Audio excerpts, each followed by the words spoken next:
Hey, and welcome to the Hidden Pages Podcast. On today's episode, I kind of just wanted to have a little cozy conversation. One, to catch up where everything started for 2025, and two, to I guess, bring you in onto this new journey I think that 2025 is gonna be about. And I will just start with 2024 ended really great with a lot of family time and just getting to focus on what's important. I also decided to try some new things that I think have always been something I was interested in or wanted to do, but I haven't really allowed myself. And I guess I've finally gotten to the part of the journey of therapy and everything where I finally get to deal with myself. And so I picked up this book that I've had for a while, and I don't know if anybody else has, but I started The Artist Way, which is an old book, and I'm gonna link it and I'll show you. But it's this book about reconnecting. It's more for artist block, but it just came at the perfect timing because I started reading it and I realized this book was actually a challenge. So, it talks about a 12-week program where you little by little chip away at this artist blog. But it also talks about it being like a spiritual journey, but also reconnecting with yourself because it calls the artist inside you a child or a part of you that you didn't nurture, and that's exactly where I was at. I think after shedding so much layers of trauma and all this stuff and things I've worked on for about 2 years, intensely for 2 years now, I finally got to the point where I was like, great, now I've shedded all these things, I've set some boundaries, I've, moved on from certain things that I'm still working on, but for the most part, I felt good. And then I was left with nothing, or what it felt like nothing. I shedded all these things, and I was like, well, if all of these things were trauma, or all of these things were done to meet someone's expectations, who am I without those things? And I realized I didn't know myself. And this is this one's gonna be a little emotional because I think it's still kind of raw to know that I I don't want to say I was robbed from this experience, but I had so much going on that I never really got to discover that part of me, or who I was or what I wanted to do. And I'm very lucky that I do get to explore that and I do get to this point. But I also kind of have this mourning part of me where I'm sad that I didn't get to do it earlier. And then in my 30s, I'm not thriving knowing who I am or what I want to do or what I'm good at or anything like that. And I know, I mean, I've always felt like I'm good at a lot of little things, but never great at anything. And so I wanted to hone in this year by actually setting goals. And I know there's a lot of people that set goals and intentions at the beginning of the year, but I've never done it. Never have I written down any goals or expectations of myself for the year. I don't like being let down, and I don't like letting people down, which then makes it hard if I write it down and I look at the end of the year that I didn't do it, then I feel a big sense of failure. Is really what it is. And so for the first time ever, I wrote down goals and I really sat with myself, especially during there was a freeze and everything. I had time to sit and really think about what's important or what I want to do or what I think envision 2025 being. I've never planned that far ahead in my life, and it's because it was so sporadic. I didn't know where I was going to be. I didn't know if we were moving. It was always moving around. There's so many moving pieces. There was no point in making established plans. And I know plans don't always go as planned, but it was so nice to finally feel like I can set a plan and that this plan is dedicated to finding myself. And that makes me so emotional. Having the freedom to explore who I am or what I'm really good at or what I love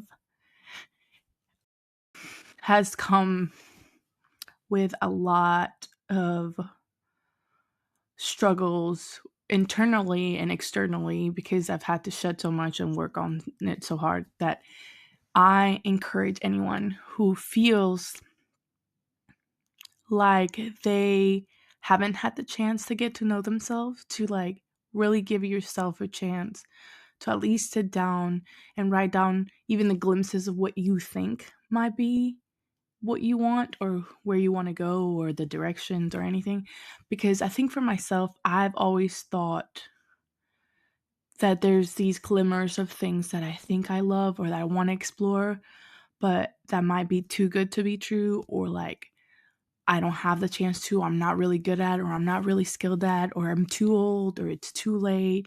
And I think that we all go through these insecurities or these mental blockages that we tell ourselves that we can't, it's too late, you're too old, you're not that good, and all this stuff. And you don't even give yourself a chance to like nurture that part of you and like really feed into that and really get into the point where you allow yourself to explore what those things are and do you really love them and do you really like them.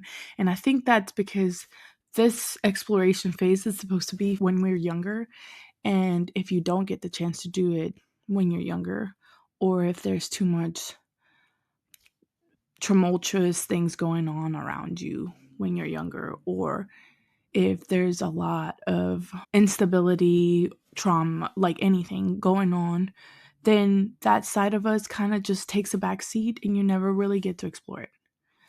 And as someone who's 32, almost 33 in a month, actually, I felt like it was too late. And it makes me really sad to think about it. But like,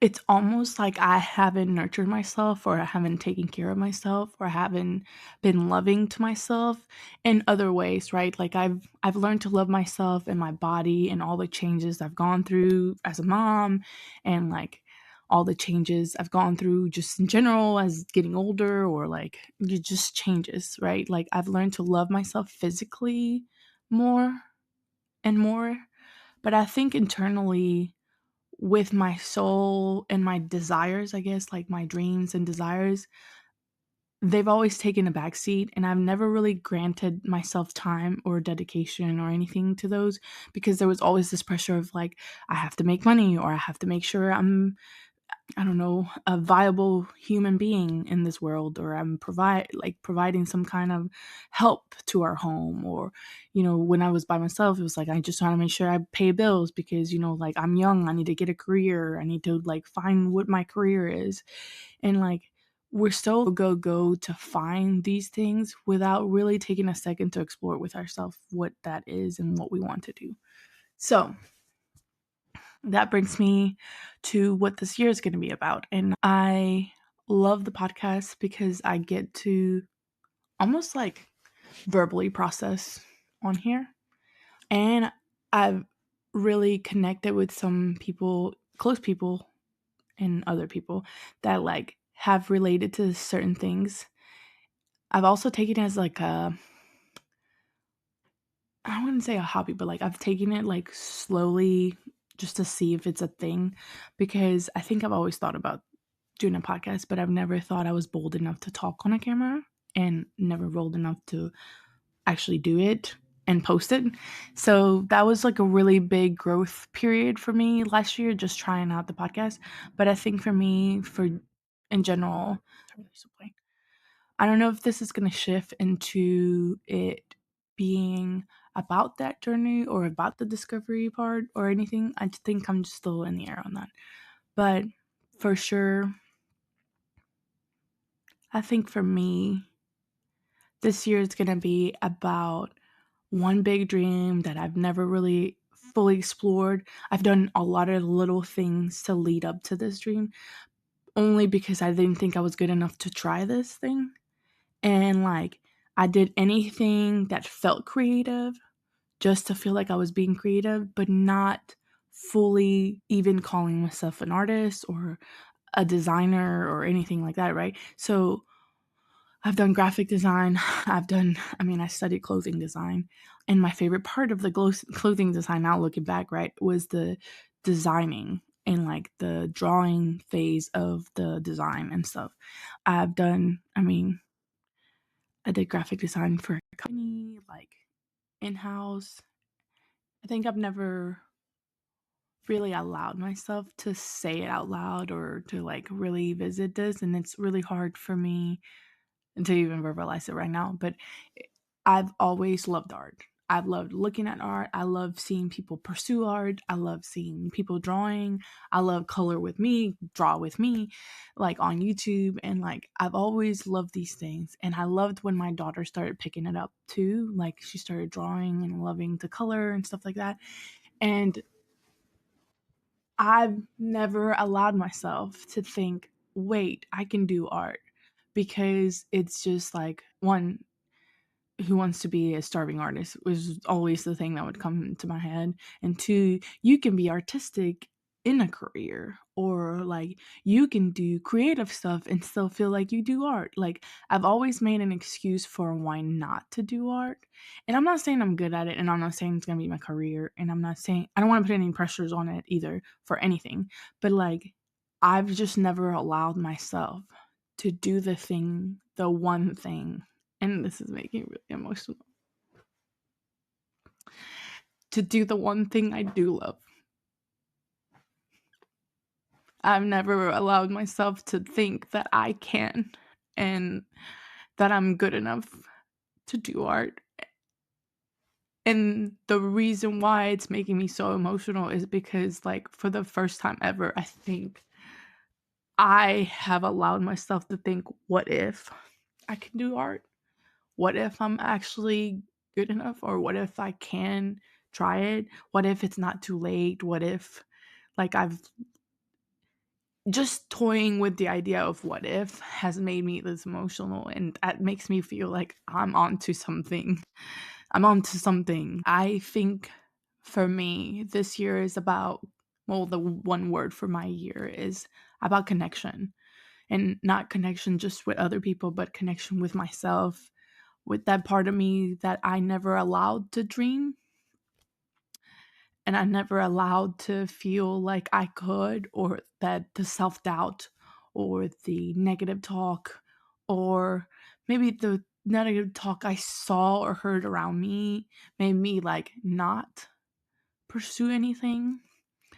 And I've been creative in the sense of like, I did like apparel design, and I loved the art part of it. I loved drawing it. I loved sketching it out. I loved that. And I don't know why I didn't pick up on these things, but now as an adult, getting to do morning pages actually from the Artist Way has like really brought me to that sense of like, I pursued anything else creative except for the one thing I wanted to do, because I didn't feel like I was good enough to do it.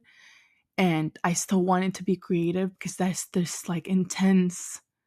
Now I feel it. Now with all these layers of trauma leaving me and all those stuff that I've shed, like now I feel it. I have tried so hard to pursue a creative life without actually doing the one thing I wanted to do, because I didn't think I was good enough, and I didn't think I was able to or allowed to, or like I set myself into this box that I couldn't come out of, even though I built the box. It's just one of those things that, like, honestly, it's only week 1 of the Artist Way, and I've been doing morning pages. I've been actually doing morning pages for a week and a half, because I was going to try to start last week, but it didn't work out. And so I started this week, and I am so emotional by just this one finding. But this year is going to be about connection, and connection with myself, connection with that part of me that I think I haven't allowed to explore the things I love, connection with more people. I'm in a couple art groups this time. Portrait Party, actually by Charlie Clements, which I've followed her for a while and taken a lot of her classes, but like never seriously and never like in a schedule or like pursuing art like I can do it. And so I'm revisiting all her classes, and she has a portrait party, which is like a where you draw together a couple portrait like a portrait collection every month. And I'm doing that, and I'm so excited for that.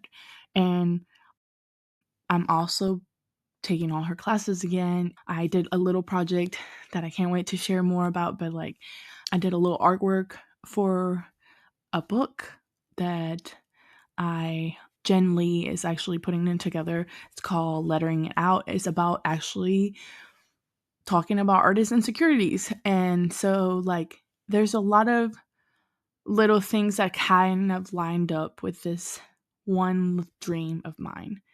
And I am just really excited about exploring that side of me, connecting with that side of me, connecting with myself, and allowing myself to just pursue this one thing that I so desperately desire. And it's so scary to say out loud, and it's so scary to share, and it's so scary to even talk about, and it's so scary to think I could let myself down or that I could not be that great and not be able to pursue this, because I honestly can say out loud now and emotionally obviously that I love art, and I have always loved art, and I've never felt good enough to do it or allow myself to do it. And this was not supposed to be a cry fest episode. But I'm happy to share that this year I'm going to pursue art as a love and passion of mine. And hopefully, because I dedicate time to myself and this dream, it will become something that I get skillful in and that I actually become good at and that I can actually share without feeling intimidated or like I'm not good enough. And this episode and sharing these things are actually just to share, one, how vulnerable a dream can be, two, how important it is to really shed those layers, because I don't think I ever would have connected with myself if I didn't shed all those things and clear the path to actually feel what I need to feel, or like feel what I'm missing in my life that is personal to me and not from anybody's expectations or any trauma that or anything that has influenced me to do it, right? So the healing journey is important part of you getting to actually find out what you really love, right? Because I wouldn't have done it without that. And three, to know that like it's never, or I'm hoping, because I don't know yet, right? I'm just hoping it's never too late. And I'm going to give it a try. And I hope that if in this year you haven't found a resolution or you don't know what you want to do, that you at least allow yourself to take a second and just connect with yourself and just listen out to those little whispers that always tell you what you really love and pursue it. Because I would have hated to get down the line to 40, 50, and that been the first time I allow myself to feel that. Because this is not to say that your time has been wasted, because I'm sure, if you're older and you hear this, it's not too late. I've seen some encouraging stories for myself that like someone pursued art in their 60s and their 80s and they became this great artist, and I'm like, wow, that's so inspiring to me. But I just don't want to waste time not pursuing what I love. And I just want to leave you with this one challenge.